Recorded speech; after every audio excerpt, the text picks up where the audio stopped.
La direction du parti que je voulais saluer, les camarades membres de la grande direction du parti.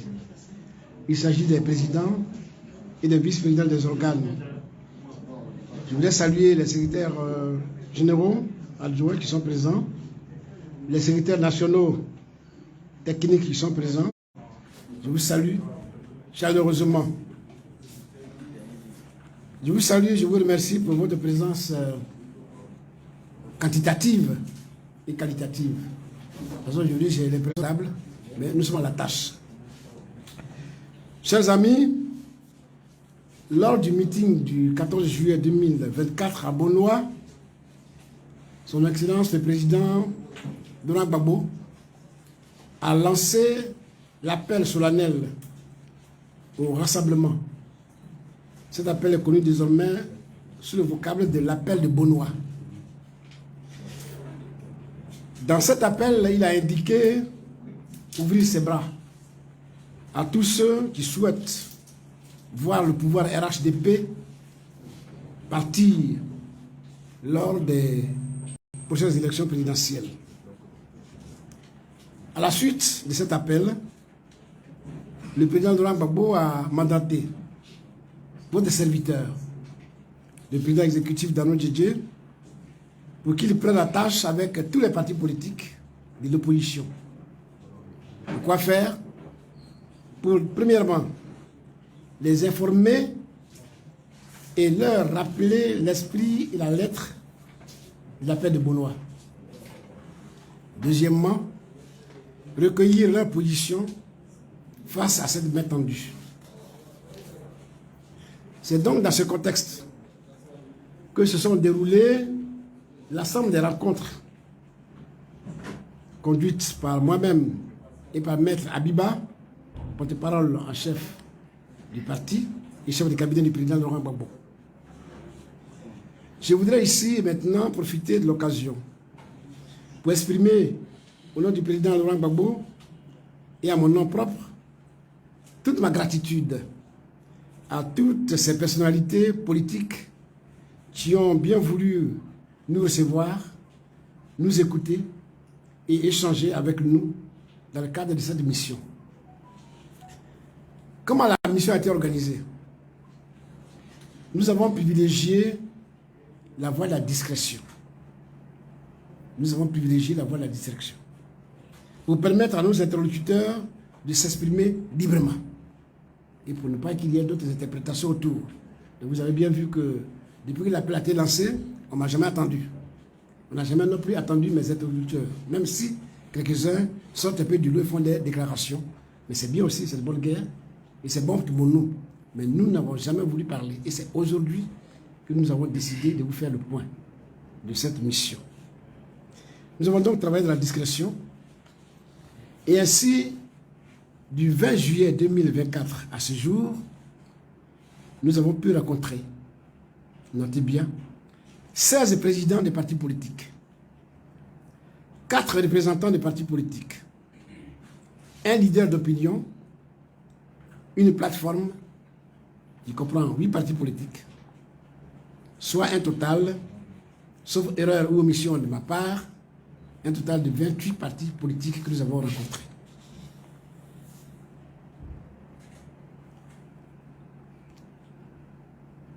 Les consultations ne s'arrêtent pas aujourd'hui. Nous continuons d'échanger avec les leaders politiques, avec ceux ou celles qui sont intéressés par cet appel. On le fera donc dans les jours à venir. Après aujourd'hui, certainement demain ou après-demain, j'ai encore d'autres rencontres. Et je veux vous rassurer. Parce que la question me sera posée, si je ne le dis pas maintenant. Dans quelques jours, je rencontre le président de COJEP. Je ne l'ai pas rencontré plus tôt parce qu'il n'était pas en Côte d'Ivoire. Il vient d'arriver. On a pris rendez-vous. Je vais le rencontrer. Ça évite une question.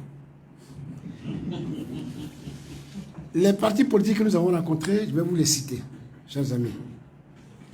Nous avons rencontré M. Niaba Henry pour l'Union des sociodémocrates, USD. Nous avons rencontré M. Kamala Dominique pour le mouvement alternatif citoyen, MNC. Nous avons rencontré M. Assielou Florent pour l'Alliance pour la République Côte d'Ivoire, APRCI. Nous avons rencontré Mme Danielle Boni-Claveri pour l'Union républicaine pour la démocratie, URD. Nous avons rencontré M.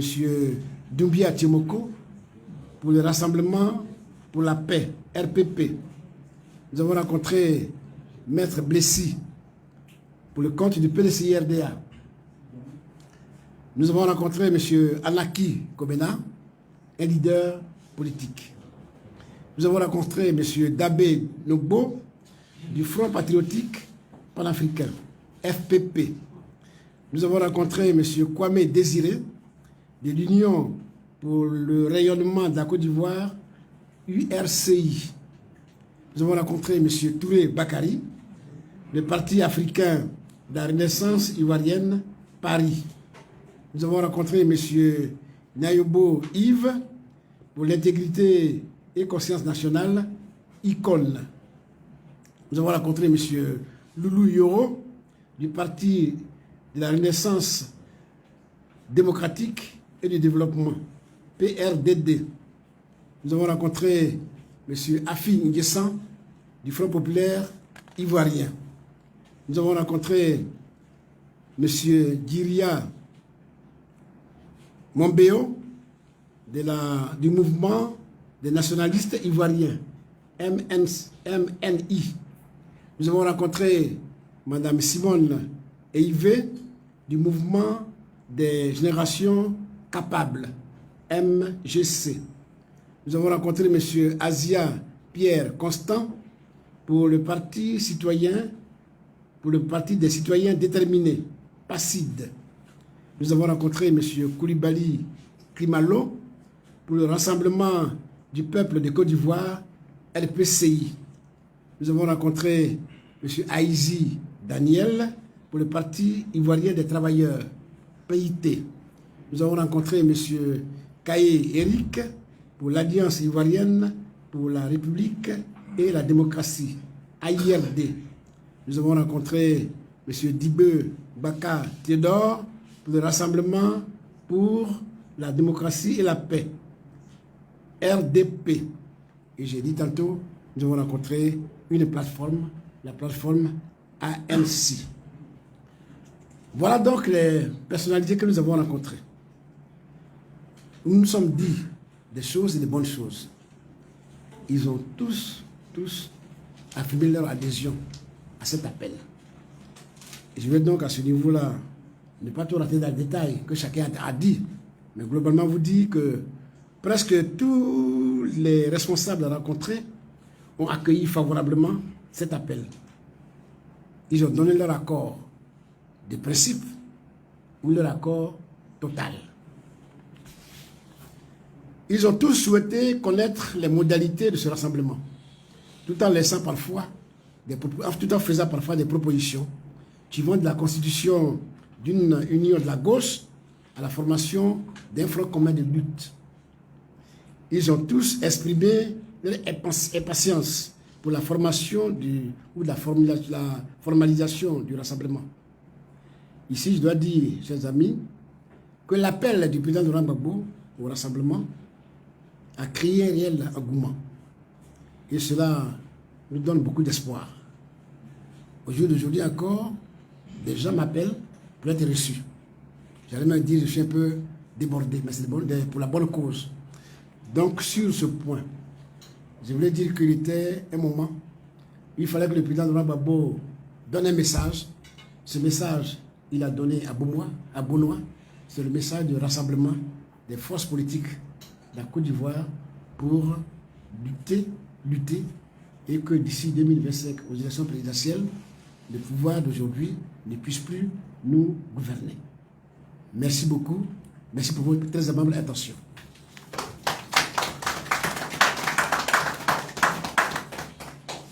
Oui, merci, Monsieur le Président exécutif. Nous allons passer à la série des questions, une conférence de presse. Donc, les journalistes qui voudraient poser des questions, levez la main, on prend le nom, on va prendre 5 questions, et puis après, les autres. Vous déclinez votre nom et votre organe. Baladeur. Il faut amplifier sa voix.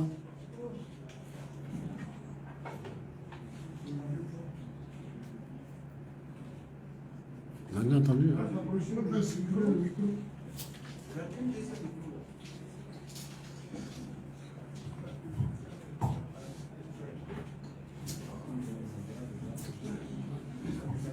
Oui.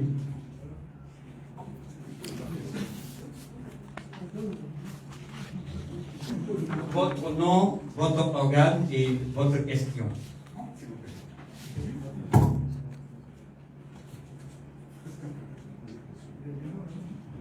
Il n'y a pas de question? Tellement clair. Il y a le micro, on vous appelle. C'est tellement clair. Il y a rien à dire.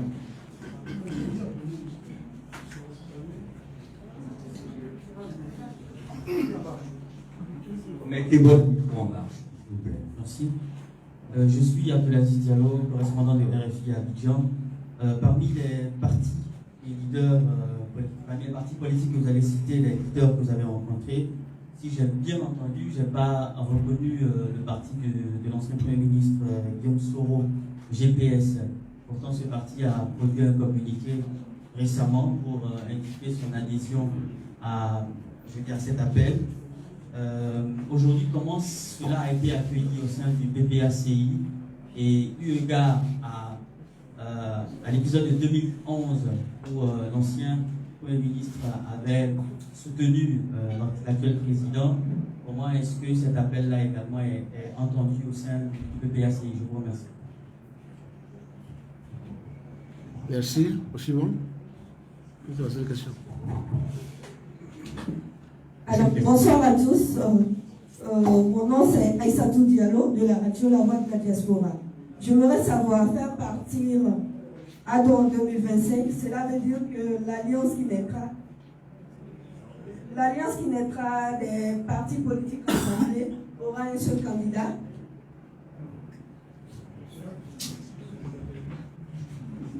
Merci. Je suis le radio de Nouveau Réveil. Nous avons presque dans le même sens qu'elle. Et pour parler de rassemblement, ce n'est pas une alliance, et c'est-à-dire qu'on pourrait tendre à la longue vers une alliance.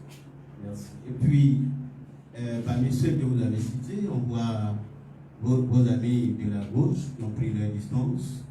C'est-à-dire que bientôt, on pourrait voir vous et Mme Simone Gbagbo et M. Afidi tous à la même table. Merci.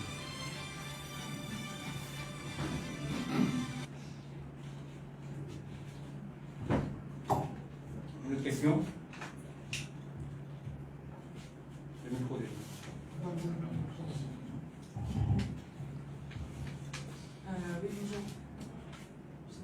Marie Janin pour le journal Le Monde. Vous avez évoqué un rassemblement de l'opposition, mais vous avez aussi parlé d'un front de la gauche. C'est peut-être une question naïve, mais quels sont les partis qui sont considérés comme étant de gauche? Non, tous ceux que vous avez cités.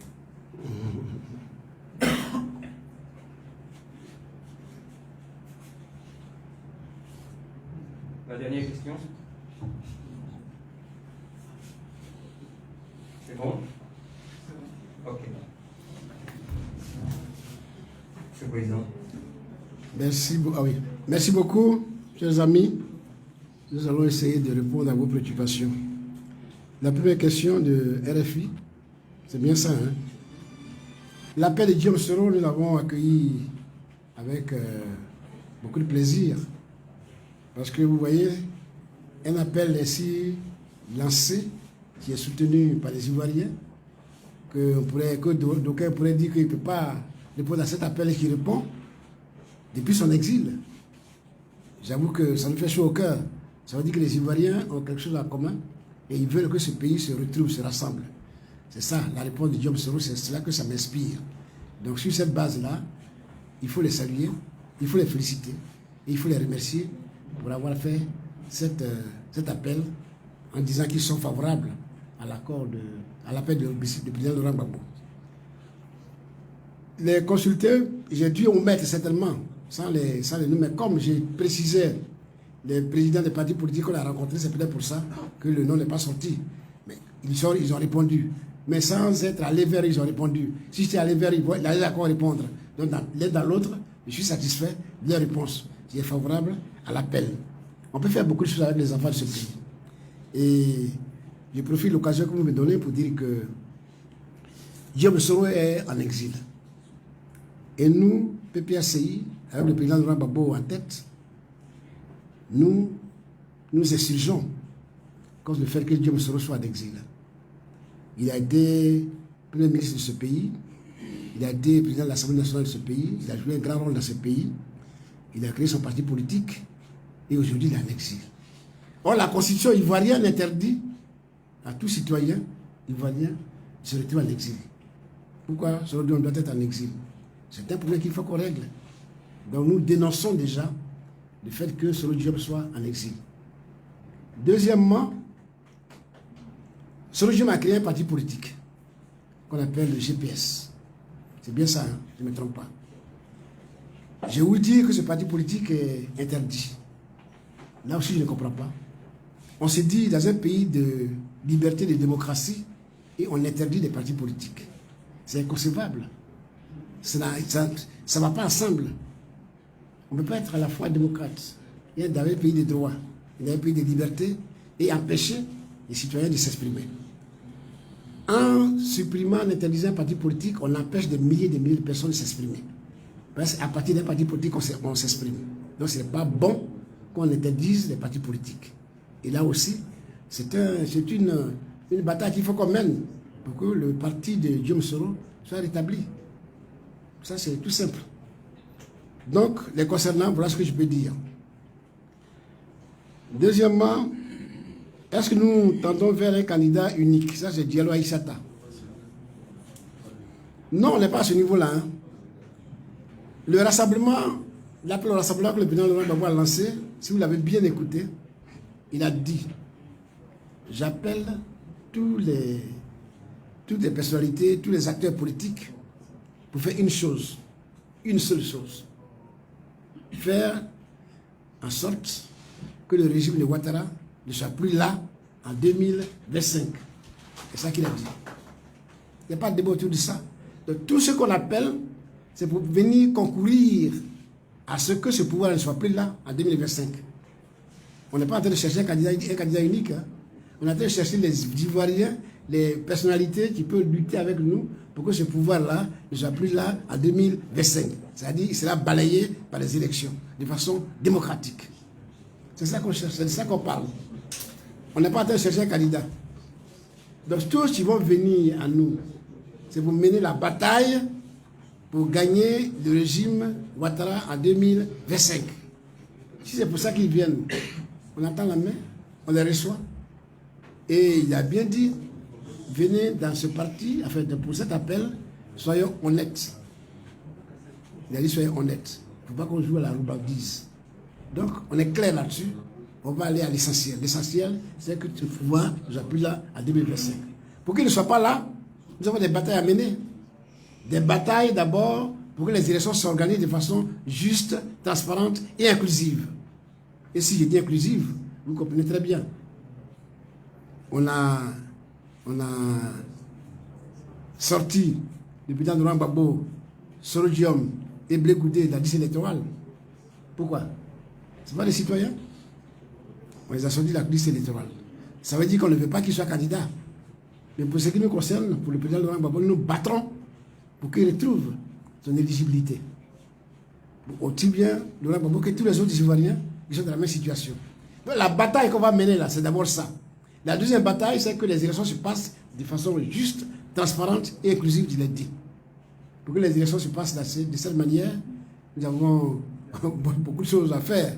D'abord, commençons par la CEI elle-même, qui est soi-disant une commission indépendante, mais nous on l'appelle une commission dépendante du pouvoir en place. Il ne faut pas accepter ça. Donc cette bataille doit être menée. Il faut les mener. Ce qui conduit à l'élection de façon transparente et juste, c'est les électeurs. Qu'on permette à chaque électeur de voter et qu'on compte les bulletins à la fin de la journée. Donc la liste électorale doit être fiable. Pour que n'importe qui ne vienne pas voter n'importe comment. Il y a tout ça. Et quand on aura fini ça, pour que la démocratie marche très bien dans notre pays, il faudra que les régions soient bien représentées, soient équitablement représentées dans les différentes instances du pouvoir, notamment à l'Assemblée nationale. Donc, le découpage électoral. Il faut que ce soit un découpage électoral qui est fiable, qui est juste. Or, le découpage électoral d'aujourd'hui était un découpage électoral biaisé au profit du parti au pouvoir. Ce n'est pas bon. Ce sont ces batailles-là que nous allons mener. Il y en a beaucoup d'autres. Il y en a beaucoup d'autres. Vous voyez, aujourd'hui, quand on va aux élections, c'est l'achat des consciences. Donc, c'est ceux qui ont la mallette, qui sont à la mallette, du coffre de l'État. C'est ceux-là qui peuvent facilement payer les électeurs. Donc, vous allez aux élections, et lui, déjà, il a ses électeurs qu'il a achetés, qui les transportent. On fait la transhumance. Quand on a parlé, non, la transhumance, c'est prescrit par la loi. Ce n'est pas un délit. Et puis on avance. Mais c'est pour gagner les élections. Donc, l'achat des consciences doit être combattu vigoureusement. Il y a des pays où, je veux dire, le coût de la campagne électorale est bien délimité, bien surveillé. Chez nous ici, dès que tu as un petit poste quelque part, tu dépenses des millions pour être un petit député, pour être un petit maire. Tu dépenses tout le budget de l'État pour être maire, pour être député. Ça veut dire quoi ça? Là aussi, c'est une bataille qu'on n'avait pas prévue et qu'il faut mener pour que les gens aillent équitablement à la compétition. Voyez-vous? Donc ce sont ces batailles que nous allons mener ensemble. C'est pour ça qu'on appelle au rassemblement. Donc il n'est pas question de choisir là un candidat unique. On va à la compétition, tout le monde vient, chacun aura son candidat, mais si les élections sont transparentes, équitables et bien organisées, on va aller aux élections, le plus fort gagnera et celui qui sera battu va féliciter celui qui a gagné. Si tant est que les élections sont organisées de façon transparente, équitable. Voilà, cher ami, ce que je voulais dire sur votre question. Alors, bateau, c'est ça? C'est Quadio, d'accord. Quadio dit que le rassemblement s'adresse-t-il uniquement aux gens de gauche? C'est bien ça, hein? Non. Je vous ai dit ici que j'ai rencontré le PDCRDA. C'était quoi la question? Vous parlez de rassemblement. Est-ce qu'il y a la langue? Vous avez tendre vers une alliance de la gauche. Et puis en plus, parmi ceux que vous avez cités, il y a vos amis de la gauche, un peu la différence. MGC, FPI. C'est-à-dire que demain, on pourra vous voir assis ensemble. D'accord. On va cheminer. Et c'est chemin faisant qu'on fera ce qu'il y a à faire. Nous, déjà, on était en alliance électorale à un moment donné avec le PDCRDA. Hein. Peut-être que ça va continuer, peut-être que ça ne va plus continuer, je n'en sais rien. Mais c'est quand on va cheminer là qu'on va se fréquenter et voir ce qu'il y a à faire. Pour l'instant, on appelle le rassemblement pour un seul objectif. Tout faire pour que le pouvoir RHDP ne soit plus là en 2025. Voilà l'objectif. Pendant ce parcours, s'il y a des copilages qu'on peut faire et se retrouver en alliance, on fera les alliances. Mais pour l'instant, ce n'est pas ça qui est la priorité. La priorité, c'est de nous mettre ensemble pour que le pouvoir du RHDP ne soit plus là demain. Alors, est-ce que demain, avec nos amis de gauche qui nous ont quittés, hein, c'est ça la question. Vous voyez des gens qui nous ont quittés. Qui nous ont quittés, vont-ils revenir et on va s'asseoir demain sur la même table? Mais j'ai déjà commencé. En allant les voir, ça a déjà commencé, mon ami. Je suis allé chez eux, les principaux. Il faut bien nommer des choses. Hein. Je suis allé chez Mme Gbagbo, je suis allé chez M. Afi. Voilà les principales têtes hein, de gauche qui étaient avec nous. Je suis allé chez eux. Ça veut dire que tout est possible. Nous-mêmes, on les attend. C'était les maisons, c'est dit la maison. PPS, c'est les maisons. On les attend. S'ils sont venus, ou bien s'ils viennent, on va les accueillir à bras ouverts. Pour l'instant, ils ont leur parti politique. Et nous les appelons par rapport à ça. À partir de leur parti politique, qu'est-ce qu'on peut faire ensemble pour que le pouvoir de RHDP ne soit plus là en 2025. Sinon, demain, si on peut s'asseoir avec eux, on s'assera avec eux. Pour la bonne cause. On n'est pas fermé. On n'est pas fermé. On est ouvert à tout le monde. Et si nos camarades anciens veulent venir, ce sera tout un honneur pour nous. Et on sera tout heureux de les accueillir.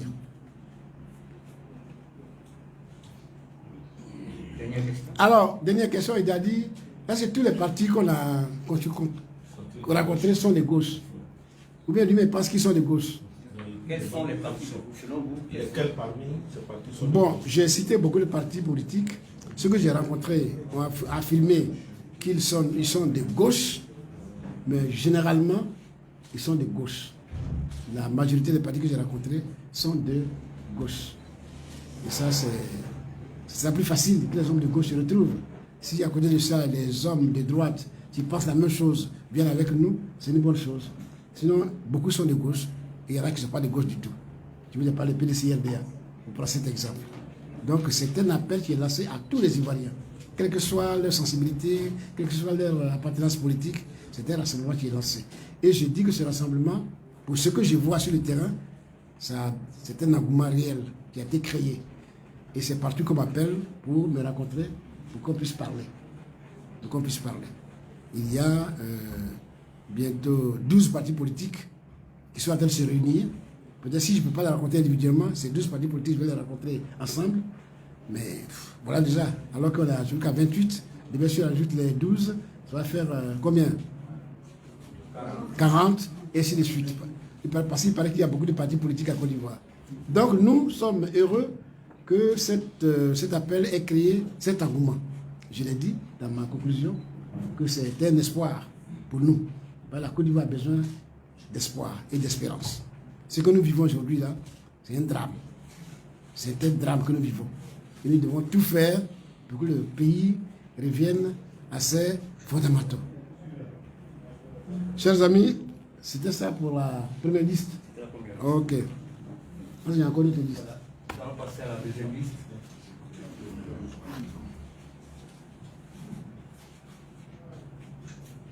Bonsoir, Christelle Pierre de TV5 Monde. Quelle échéance vous donnez pour former cette coalition et lui donner des contours plus précis? Est-ce que vous laissez le temps de discussion pour 1 mois, 2 mois, 6 mois? Merci. D'accord. Merci madame. Oui. Deuxième question. Bonsoir, Pan-African Média. Parmi tous ceux que vous avez cités, nous avons certaines parties qui ont fait des accords avec, ont signé des accords avec le gouvernement, sont qui aujourd'hui prêts à faire le combat avec vous pour lui s'en sortir.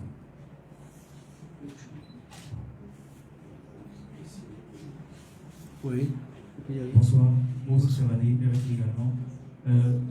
Président, je voulais savoir quelles seront les modalités pratiques de collaboration entre ces différentes entités politiques, puisque il y a, fondamentalement tous les partis veulent accéder individuellement au pouvoir.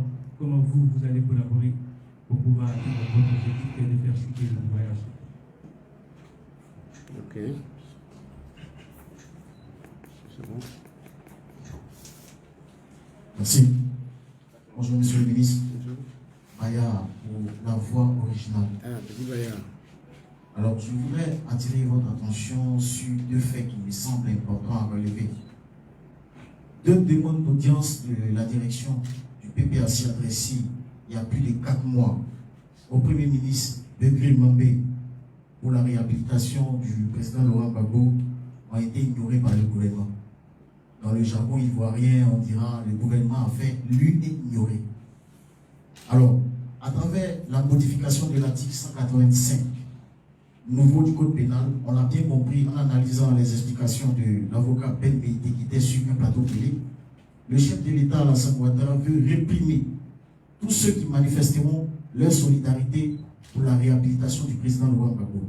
Ma question, au vu de la démarche du gouvernement qui semble faire croire qu'il ne semble pas du tout être prêt à discuter avec la direction du PPAC, est-ce que votre parti ne se cache-t-il pas derrière l'appel des Gaulois pour discuter avec le gouvernement au-delà de l'objectif final fixé?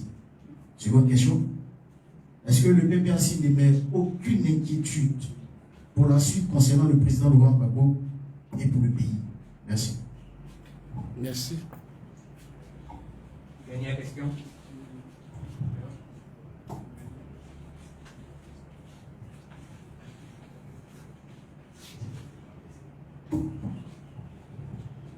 Oui, je crois que c'est la Ok, d'accord.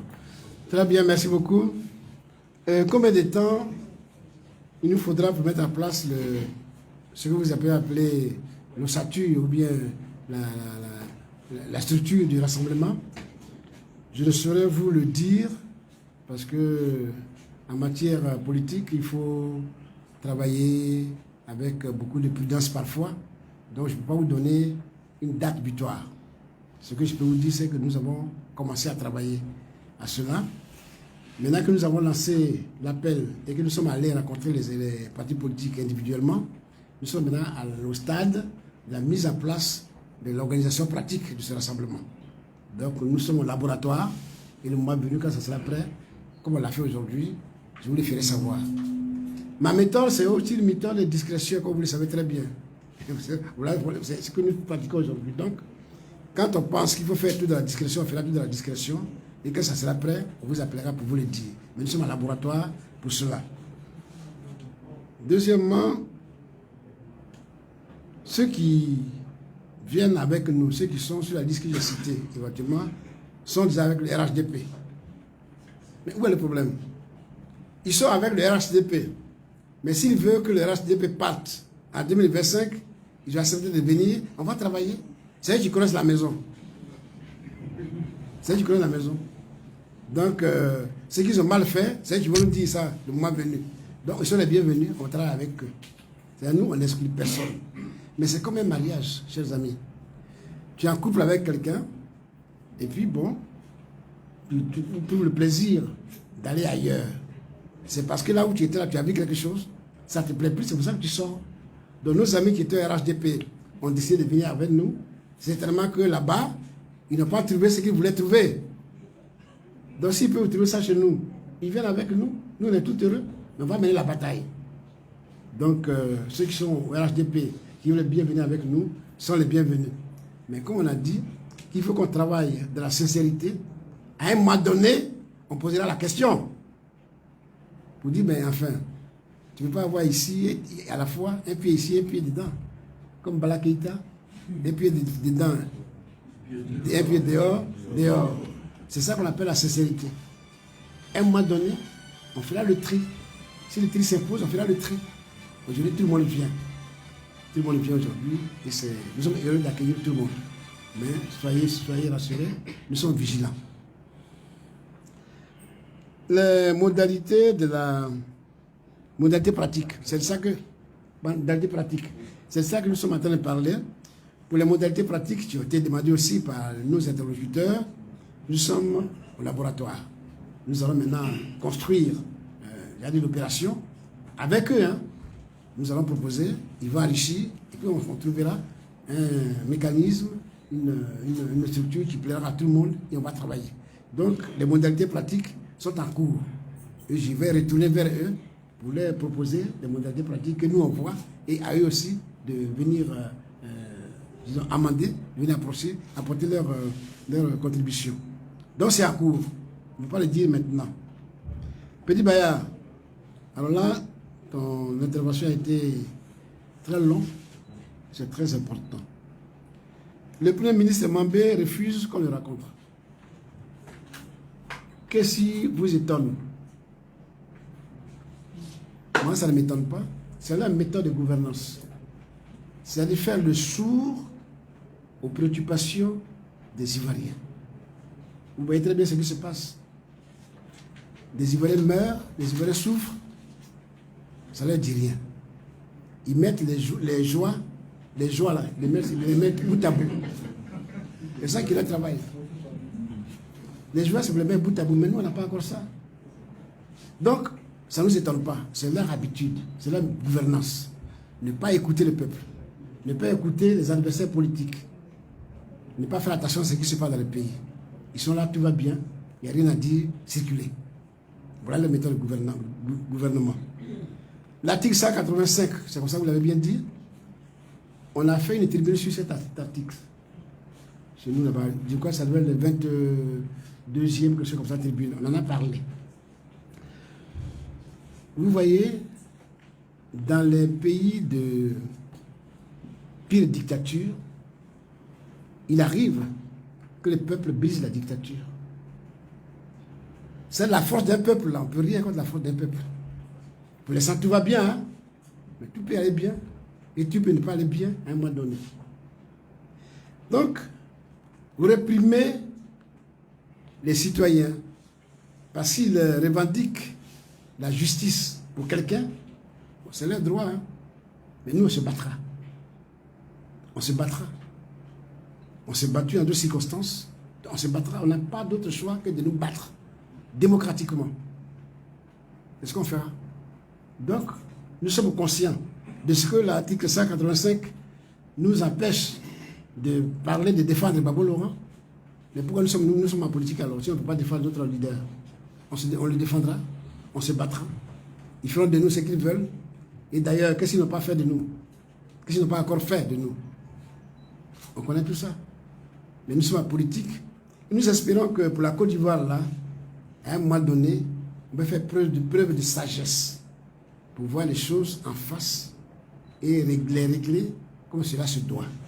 Nous sortons d'une crise profonde qui a traumatisé notre pays. Et on n'est plus prêt à retomber dans cette crise-là. Donc la seule façon de ne pas retomber dans cette crise, c'est de régler les problèmes de façon consensuelle. C'est pour cela qu'on a demandé le dialogue politique, qu'ils refusent. Comme ils ont leur habitude, leur manière de faire, peut-être que ce n'est pas encore le moment pour eux. Ils vont peut-être l'accorder demain ou après-demain, je n'en sais rien. Mais nous, on a posé l'acte. Et on va se battre pour obtenir ce que nous cherchons. Nous voulons gagner les élections de 2025 avec notre candidat, le président Laurent Gbagbo. C'est pour ça que nous sommes ici. Il n'y a pas d'autre solution pour nous. Il n'y a pas d'autre choix pour nous que de conduire le président Laurent Gbagbo au palais présidentiel, là où il était, et ils l'ont pris de façon arbitraire pour l'amener à La Haye.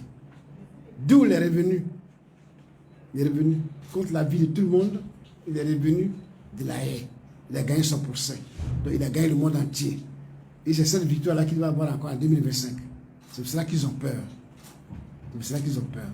Donc, chers amis, voilà l'enjeu. L'enjeu aujourd'hui, c'est de tout faire pour que le pouvoir RHDP ne soit plus là en 2025, au terme des élections présidentielles de 2025. L'appel est lancé. Tous les citoyens, tous les Ivoiriens et Ivoiriennes qui sont concernés, nous les attendons. Nous les attendons. Ils peuvent m'appeler à tout moment. Si j'ai leur numéro, je peux les appeler à tout moment. Qu'ils soient prêts, mais en tout cas, nous les attendons. On continue de rencontrer. Et à chaque fois, on fera le point. Aujourd'hui, c'est le premier point que nous faisons. La prochaine fois, on fera encore un autre point pour la deuxième étape. Chers amis, on est vers la fin. Nous sommes donc vers la fin. Je voudrais vous remercier d'être venus vraiment en si grand nombre. Cela veut dire que le sujet vous intéressait beaucoup. Et ça prouve aussi que vous avez beaucoup de... Comment on appelle ça?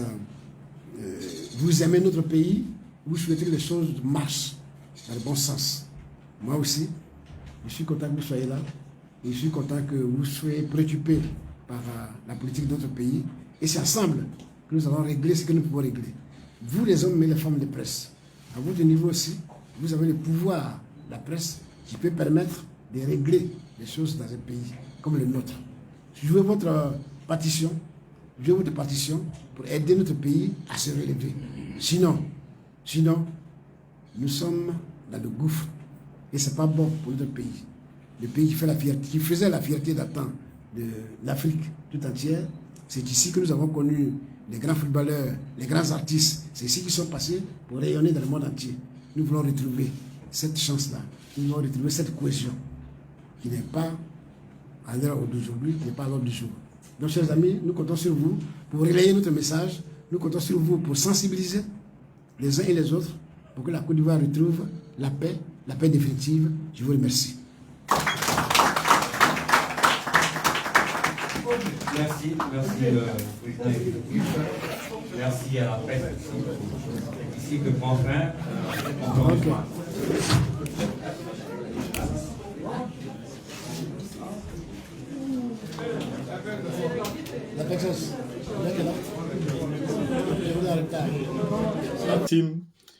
Beaucoup de personnes ont essayé de vite parler, surtout sur les plateaux de la NCI, la FTV. Ils ont essayé de décrypter l'appel de Benoît du président Laurent Gbagbo. Mais ils ont été trop précis. Ils devraient attendre. Parce que quelques jours seulement après l'appel, Ils sont sortis, ils ont tout dit. Le RHDP a même dit que le président Laurent Gbagbo n'est pas le leader de l'opposition. Ils ont essayé de cogner la tête entre le PDCI, RDA, entre le PPACI. Pendant ce temps, le PPACI faisait sa démarche pour rassembler l'opposition. Et dans cette démarche du rassemblement de l'opposition, nous avons eu cette conférence que vous venez d'écouter ici du président exécutif Sébastien Dano-Djedje, qui a tenu une conférence pour faire le point et donner et expliquer ce qui s'est passé depuis que cet appel a été fait, vu qu'il a été chargé par le président Laurent Gbagbo de tenir ces démarches-là.